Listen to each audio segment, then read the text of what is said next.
नमस्कार दोस्तों, मैं राजकुमार गिरी आपका अपने YouTube चैनल RKG पे स्वागत करता हूँ। बात सजदों की नहीं नीयत की हो रही है, बात सजदों की नहीं नीयत की हो रही है, क्योंकि मैं खाने में बैठा हर शख्स शराबी नहीं होता और मस्जिद में बैठा हर शख्स नमाजी नहीं होता। दोस्तों, आज हम बात करेंगे अपने नीयत के बारे में। अगर आपको अपने लाइफ में सक्सेस होना है या कोई मुकाम पाना है तो फिर आप अपना नीयत साफ रखें। आप अपने नीयत को साफ रख के किसी लाइन में आप मेहनत करेंगे और कर्म करेंगे तभी आपको सफलता मिलेगी। अगर आप सोचेंगे कि हम किसी को गिरा के और आगे बढ़े तो फिर एक बात को आप याद रखें कि आपको भगवान कभी ऐसे गिरा देगा कि फिर कभी आप उठने के लायक नहीं रहोगे।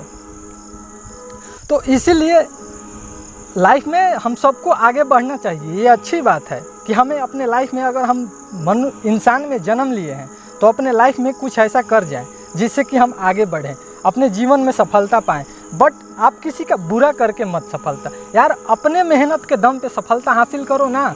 किसी को बुरा करके क्यों आगे बढ़ रहे हो? वैसा किस काम का? किसी का हाय लगेगा वैसी सफलता किस काम की? अगर आप में काबिलियत है तो आप अपने मेहनत के दम पर और कर्मों के दम पे आप आगे बढ़िए। अगर आप किसी के साथ बुरा करते हो, आपका नीयत सही नहीं है, तो इस बात का ध्यान रखो कि भगवान आगे चल के आपके साथ बुरा करेगा। तो दोस्तों, आप अपने नीयत को साफ रख के आप कोई भी काम कीजिए। 100% है कि आपको उस काम में सफलता मिलेगी। इसको आइए एक कहानी के माध्यम से समझते हैं।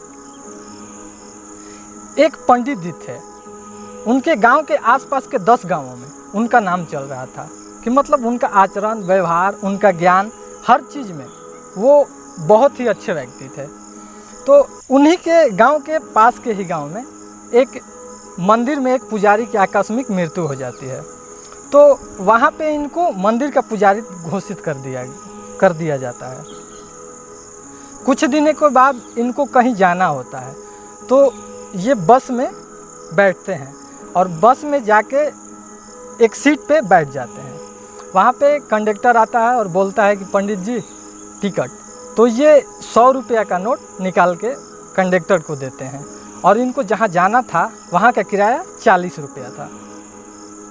तो कंडक्टर इनको 60 रुपया देता, बट कंडक्टर इनको 60 रुपया न दे के 70 रुपया दे दिया। जब ये अपना पैसा मिलाए तो फिर इनको लगा कि अरे यार, मुझे तो 60 रुपया मिलना चाहिए था, बट मुझे 70 रुपया मिल चुका है। तो ये सोचे कि 10 रुपया मैं कंडक्टर को वापस कर देता हूँ। फिर सोचे कि नहीं यार, चलो लगता है कि मुझे भगवान ने ये 10 रुपया उपहार के स्वरूप दिया है। तो फिर ये नहीं दिए। फिर इनके मन में विचार आया कि नहीं यार, 10 रुपया से तो कुछ होने वाला है नहीं, कि चलो कंडक्टर को दे देते हैं। मतलब इनके माइंड में यही सब चल रहा था कि पैसा दूँ न दूँ, तब तक इनका गंतव्य स्थान आ जाता है जहाँ कि इनको उतरना होता है। फिर उतरते टाइम ये बस कंडक्टर को बोलते हैं कि भाई साहब, ये आप अपना 10 रुपया ले लो, क्योंकि आपने पैसा लौटाते टाइम 10 रुपया मुझे ज़्यादा दे दिया था। तो वो बस कंडक्टर तपाक से बोलता है, मतलब कि तुरंत बोलता है कि अच्छा, आप ही हमारे गांव के मंदिर के नए पुजारी हैं? तो ये बोलते हैं हाँ, मैं ही हूँ।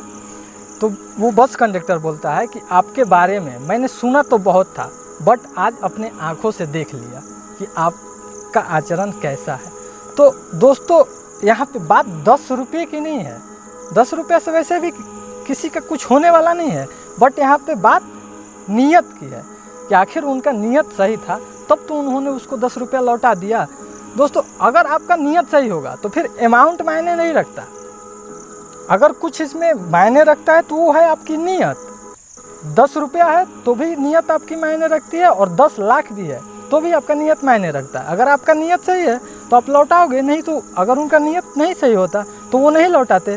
और उस बस कंडक्टर के मन में इनके प्रति क्या विचार होता, ये किसी को बताने की ज़रूरत नहीं। इसी वजह से दोस्तों, आप अपना नीयत अच्छा रख के कोई काम करें, उसमें अवश्य आपको सफलता मिलेगी।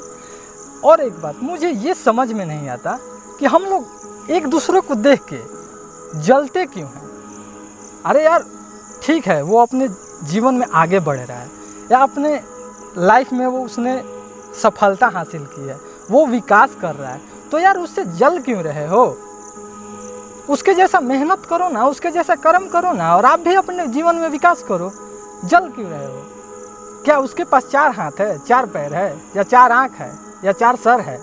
जो तुम्हारे पास 2 हाथ, 2 पैर, 2 आँख, 1 सर है, वही उसके पास है। तो फिर उसके जैसा काम करो ना कि आप भी विकास करो अपने जीवन में। जलते क्यों हो? और एक बात, हमारे यहाँ लोग जितना अपने दुख से नहीं परेशान है, उतना वो पड़ोसी के सुख से परेशान है। अरे यार, तुमको अपना दुख नहीं दिखाई पड़ता और तुमको पड़ोसी का सुख दिखाई पड़ रहा है, तो वो वैसा कर्म किया है तब ना वो आज सुखी है। तुम अपना देखो ना, क्यों दूसरे का बुराई करते हो? क्यों दूसरे को मतलब कि आगे बढ़ता देख उसको पैर खींचने के चक्कर में? यार, हमारा समाज एक ऐसे मतलब दिशा में जा रहा है ना कि समझ में नहीं आता है। साला कोई आगे बढ़ता नहीं है कि 10 उसका पैर खींचने में लग गए। अरे क्यों खींच रहे हो? उसके जैसा बनो ना, उसके जैसा काबुल बनो, उसके जैसा मेहनती बनो, और तुम भी अपने जीवन में सफलता हासिल करो। उसको देख के जलते क्यों हो? तो दोस्तों, आप भी जलना बंद कीजिए, और अगर अपने जीवन में आपको सफल होना है तो आप पहले नियत साफ रखें, और नियत साफ रख के आप कोई काम करें, मेहनत करें, उसमें ईमानदारी से उस काम में मेहनत करें। आप 100% गारंटी है कि आपको भी सफलता मिलेगी। तो दोस्तों, चलते चलते आपको कुछ पंक्तियों के साथ छोड़ जाता हूँ कि बख्श देता है खुदा उनको जिनकी किस्मत खराब होती है। बख्श देता है खुदा उनको जिनकी किस्मत खराब होती है, वो कभी नहीं बख्शे जाते जिनकी नीयत खराब होती है। तो बस दोस्तों, आज के लिए इतना ही। वीडियो अच्छा लगे तो लाइक कीजिए, सब्सक्राइब कीजिए और शेयर कीजिए, और बेल आइकन को दबा के रखें ताकि मैं जो भी नया वीडियो डालूँ उसका नोटिफिकेशन आपको मिलता रहे। जय हिंद, जय भारत।